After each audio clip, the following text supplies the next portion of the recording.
जहां मुझे उम्मीद है कि लोग प्रमोद त्यागी जी की ये कुंती की आत्मकथा को पढ़ेंगे, वहीं लोहिया ने कभी द्रौपदी और सरस्वती के बारे में बहुत अच्छी किताब लिखी थी। सावित्री के बारे में द्रौपदी और सावित्री की किताब लिखी थी। इधर हालांकि पढ़ाई कम हुई है, लेकिन मैं देखता हूं बहुत सारे लोग अब किताबों की तरफ लौट रहे हैं। जब से ये व्हाट्सएप और अननेसेसरी इंफॉर्मेशन पहुंच रही है, मुझे उम्मीद है लोग किताबों की तरफ लौटेंगे। जैसा कि हमेशा कहा गया है कि किताबों से अच्छा कोई मित्र नहीं होता, और किताब से जितना लगाव बढ़ेगा लोगों का, मैं समझता हूं उतना समाज आगे बढ़ेगा। मैं एक बार फिर प्रकाश जी का धन्यवाद देता हूं, बधाई देता हूं कि उन्होंने प्रमोद त्यागी जी की किताब को छापा है। हालांकि वो बात जो कह रहे थे वो अच्छी बातें कह रहे थे, मैंने ही उन्हें रोक दिया था। उन्हें शायद इस बात की जानकारी नहीं थी कि पोस्टर लगाने पर भी एफआईआर दर्ज हो जाती है। अगर कोई किसी के खिलाफ पोस्टर भी लगा देगा तो एफआईआर दर्ज हो जाएगी। अगर हमारा पत्रकार साथी केवल वादा पूछ लेगा कि आपने विकास के वादे किए थे, तो हो सकता है उस पर ऐसी धाराएं लग जाएं कि उसे जेल में रहना पड़े। मुझे खुशी है कि उन्होंने इस तरह बताया। मैं जरूर बजट में देखूंगा कि इधर तो बजट ही नहीं खर्च हुआ और आपने जानकारी दी कि बजट ही खत्म कर दिया। मैं आपको एक बार फिर बधाई देता हूं। और साथ ही साथ हमारे आरिफ बैठे हैं, इनको कौन नहीं जानता। इन्होंने जो सारस के साथ मित्रता दिखाई और सारस की जो सेवा की, उसका परिणाम यह हुआ कि सारस इनका मित्र बन गया। ये कम देखने को मिला होगा कि एक सारस किसी आदमी के साथ ऐसा रहने लगे और उसका व्यवहार बदल जाए। और स्वाभाविक है कि इन्होंने सेवा की उसकी, और उस समय जब वो चोटिल था, चोट लगी थी, उसको टांग टूट गई थी, सारस की सेवा की, साथ मित्रता हुई। और ये तो स्टडी का सब्जेक्ट है कि सारस कैसे इनके पास रह गया, रुक गया, ठहर गया, क्योंकि सारस के बारे में बहुत सारी कहानियां हैं, बहुत सारी जानकारियां हैं। इनसे सारस इसलिए छीन लिया गया क्योंकि मैं इनसे मिलने चला गया। सारस इनसे छिना इसलिए केवल मैं इनसे मिलने चला गया, मैं इन्हें बधाई देने चला गया। क्या यही लोकतंत्र है? अरे लोग कुत्ते बिल्ली पाले हुए हैं। मुझे याद है किसी ने बिल्लियां पाली थी और संख्या बढ़ गई, वो पड़ोसियों के घर चली गई थी, और न जाने कितने पालतू कुत्तों ने कितनों को काटा है। सरकार ने क्या किया? अगर सरकार सारस को छीन रही है तो सरकार को उनसे भी मोर छीन लेना चाहिए जो मोर को दाना खिला रहे थे। क्या सरकार की हिम्मत है वहां पहुंच जाने की? किसी अधिकारी की क्या हिम्मत है वहां जाए और मोर को ले आए वहां से? यह केवल इसलिए किया सरकार ने क्योंकि सारस से और सारस को पालने वाले आरिफ से मैं मिल करके आ गया। मुझे याद है कानपुर में जब समाजवादी पार्टी के विधायक से मैं मिलने गया, सरकार ने उसका ट्रांसफर कर दिया। आजम खान साहब या उनका परिवार इसलिए तकलीफ परेशानी में है क्योंकि वो समाजवादी है। ये अधिकारी जो अन्याय कर रहे हैं, हम तो इनसे कहेंगे अन्याय कर लो, मन भर लो, पेट भर ले, लेकिन जो ये आप काम कर रहे हो, इसका क्या संदेश जा रहा है? मुझे याद है अधिकारियों ने इटावा से सारस संरक्षण के लिए एक वो बना रहे थे रिसर्च सेंटर, उसको भी छीना इन्होंने। ये न केवल आम लोगों के दुश्मन हैं, किसानों के दुश्मन हैं, ये पेड़ पंछियों के भी दुश्मन हैं। अभी जो कार्यक्रम हुआ था इन्वेस्टमेंट मीट, इन्होंने पेड़ नहीं लगाया, पेड़ों को काटा छाटा, पेड़ उड़ा करके फेंक दिए। जो गमले लगाए वो सूख गए, चोरी हो गए, और बीजेपी के लोग ही चोरी कर ले गए। ये जितने गमले चोरी हुए हैं सब बीजेपी के लोग चोरी करके ले गए। ये सारस का संरक्षण केंद्र बन रहा था इटावा में, वो छीन लिया। सारस मित्र बनाए जाते थे, उनका मानदेय छीन लिया। बर्ड फेस्टिवल होते थे, वो खत्म कर दिए इन्होंने। ये बीजेपी वालों से उम्मीद नहीं कर सकते आप कि ये पर्यावरण के लिए भी कुछ कर सकते हैं। अखबारों में पढ़ रहा हूं कि जल स्तर नीचे चला गया लखनऊ का। गोमती में न जाने कितने नाले गंदे गिर रहे हैं। ये गोमती का मैं आज भी कहता हूं, मैंने कई मौकों पर कहा कि यही मॉडल है, अंतोगत्वा आपको यही मॉडल फॉलो करना पड़ेगा। गंगा एक्शन प्लान 1, 2 या बाद में कहीं भी किसी देश में गया है बता दो हमें। और याद कीजिए जब गेहूं की खरीद हो रही थी, मैंने कहा था अपने पत्रकार साथी और हमारे यहां से लगातार प्रेस नोट जाती थी, ये प्राइवेट कंपनियों को गेहूं खरीदवा रहे हैं इसलिए क्योंकि कल इन्हें मुनाफा लेना है। आप बताओ किसान का गेहूं किस कीमत खरीदा गया था, और आज आटा आप बाजार में खरीद रहे हो, किस कीमत खरीद रहे हो? ये मुनाफा किसकी जेब में जा रहा है? ये जो रिफाइंड तेल का मुनाफा किसकी जेब में जा रहा है? ये दूध महंगा हो गया, किसकी जेब में जा रहा है? ये आम लोगों के दुश्मन तो हैं ही हैं, किसानों के दुश्मन हैं। सदन में कहते हैं बताओ कि आलू खरीदेंगे, बजट में 1000 करोड़ रुपया, ये कहां गया 1000 करोड़ रुपया? और बताइए सारस को पकड़ ले गए, कैद कर दिया इन्होंने सारस को। ये कम से कम खुले में रख रहे थे, इन्होंने कहीं उसको बंद नहीं किया कभी सारस को। सरकार के लोग उसको कैद करके रखे हुए हैं। सरकार बताए कहां कैद किया हुआ है। जेल में कर दिया, जेल में भेज दिया। इसीलिए मैं प्रकाशक साथी से कह रहा था कि तुमने जो बोल दिया, जब ये पंछी को नहीं छोड़ रहे हैं, हमें तुम्हें भी नहीं छोड़ेंगे, जेल में डाल देंगे हम सबको। मैं एक बार फिर प्रमोद त्यागी जी को कुंती की आत्मकथा के लिए बहुत बहुत बधाई, बहुत बहुत शुभकामनाएं देता हूं। मुझे उम्मीद है कि ज्यादा से ज्यादा लोगों तक ये किताब पहुंचेगी, ज्यादा से ज्यादा लोग रुचि लेकर के इस किताब को पढ़ेंगे, किताबों के प्रति लोगों का व्यवहार और प्रेम बढ़ेगा।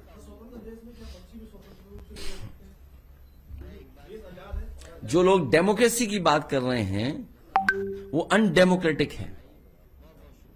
जो कॉन्स्टिट्यूशन को खत्म करने के लिए काम कर, एक एक कदम इनका कॉन्स्टिट्यूशन को खत्म करने के लिए है।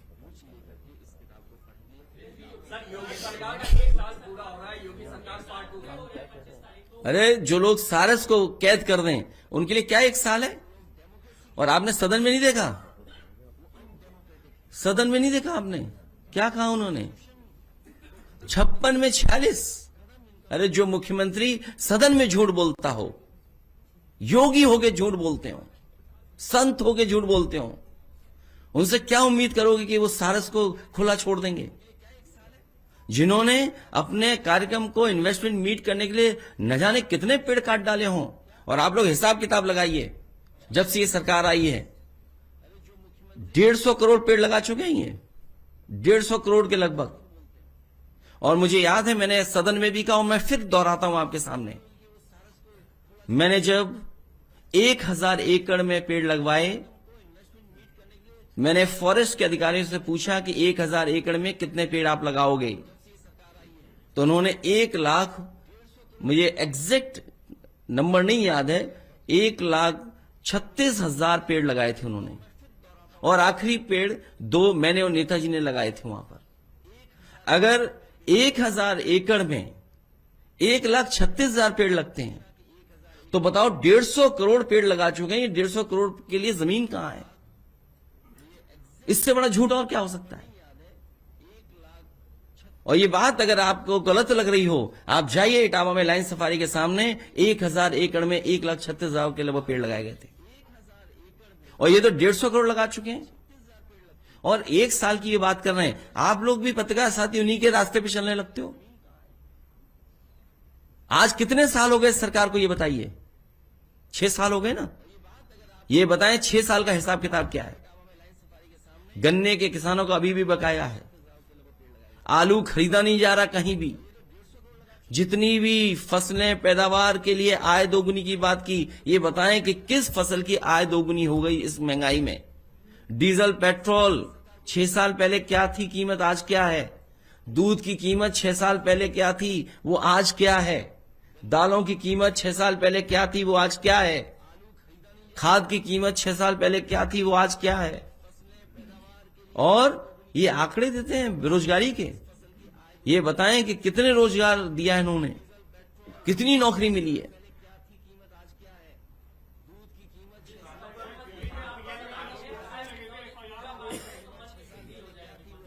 देखिए, तुम भी मत उलझो, मत उलझो, मैं जानता हूं आप लोगों को, मत उलझो। आलू, देखिए, आप किसी को बचाओ नहीं। इस उत्तर प्रदेश की बर्बादी के लिए जिम्मेदार मुख्यमंत्री हैं, पर्यटन मंत्री नहीं है। पर्यटन मंत्री कब दूसरे के साथ पर्यटन कर लेंगे पता ही नहीं आपको। पहले भी पर्यटन कर चुके हैं वो, अगर याद हो आपको, तब आप नौकरी में नहीं रहे होगे। और वो पर्यटन कब करेंगे। मैनपुरी से पर्यटन मंत्री ने समाजवादी पार्टी को जिताया, तो मैं होश ही नहीं है कहीं। अंदर ही अंदर समाजवादी पार्टी से मिला हुआ था पर्यटन मंत्री। ये बात नहीं बोलनी चाहिए थी, लेकिन बोल दें, क्या पता, हमारे पत्रकार साहब ने गुस्सा दिला दिया तो बोल दिया।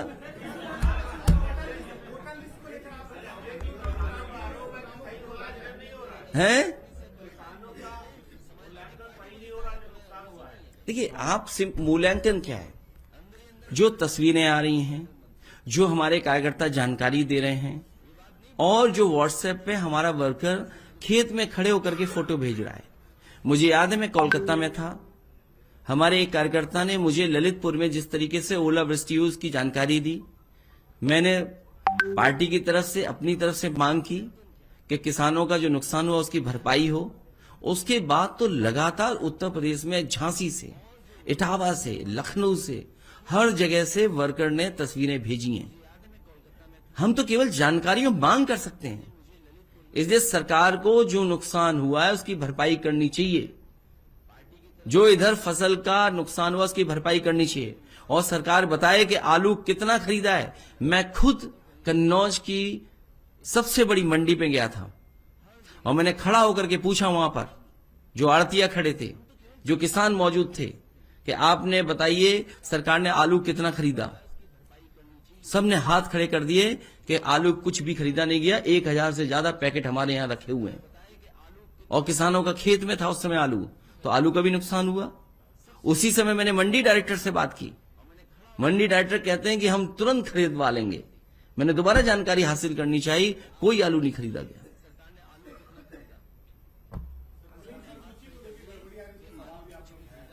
छोड़िए भाई, जो इलेक्शन कमीशन में आप जाइए, हमने तो शिकायत की है, उनको जवाब भी दिया है। बहुत लेट आया तुम्हारा व्हाट्सएप लगता है।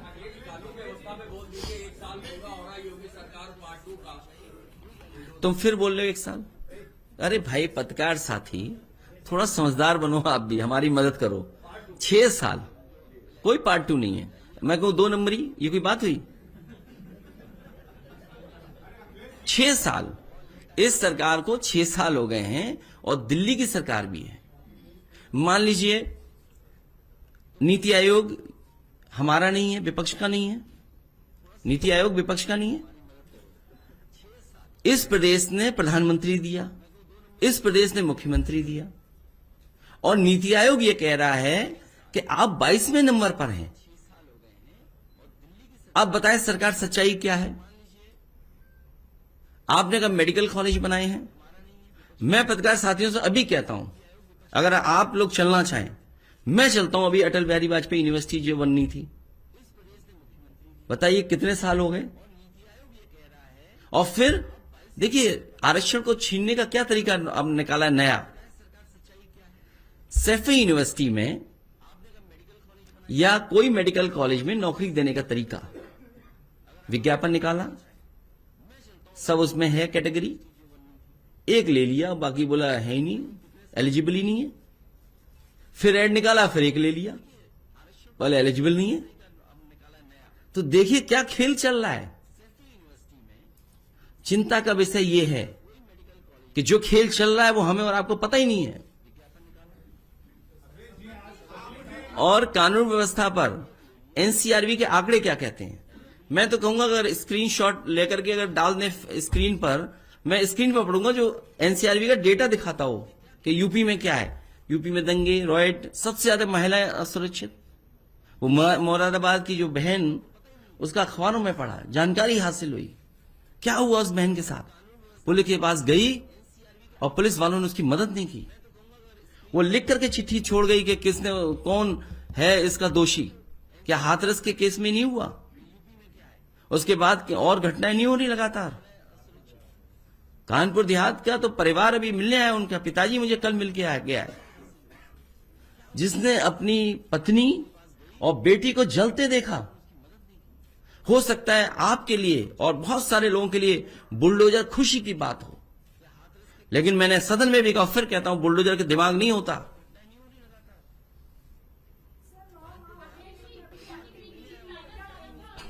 आप मिलाइए डीजीपी से कि एक्टिंग क्यों है, परमानेंट क्यों नहीं हो पा रहे।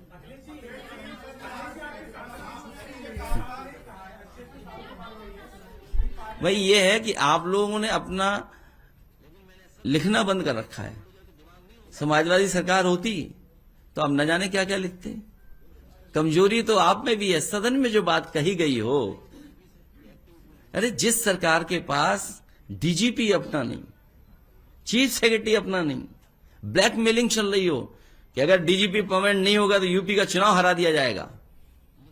सोचिए, ये ब्लैकमेलिंग। और आप लोग लिख नहीं रहे कुछ भी, क्योंकि लिखने के लिए थोड़ी बहुत हिम्मत चाहिए होती है। समाजवादी सरकार होती तो लिखते, ये देखिए यादव डीजीपी, मुस्लिम डीजीपी, गुर्जर डीजीपी। जो ब्राह्मण बनाया है वो अच्छा नहीं है, बेईमान है। क्या हमें अखबार नहीं पता? वो शूद्र है, उनकी बात नहीं करूंगा मैं, शूद्र की बात नहीं करूंगा। शूद्र की बात यहां नहीं हो सकती हैं।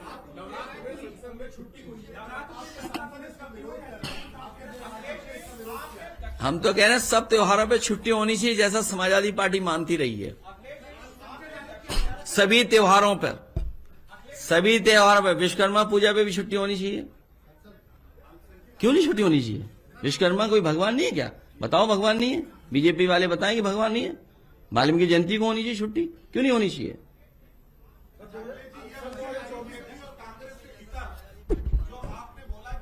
अरे प्रमोद त्यागी जी की किताब पढ़ोगे कि नहीं पढ़ोगे? कब पढ़ोगे? अच्छा ठीक है, एक्सपायर में कॉपी को तो देंगे आपको।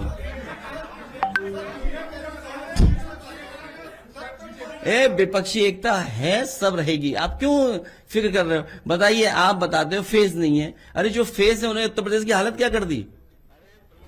जैसे हमारे पत्रकार साथी पूछ रहे हैं, आप बताइए, प्रधानमंत्री यहाँ के, मुख्यमंत्री यहाँ के, किस स्थान पर है यूपी? बताइए आप।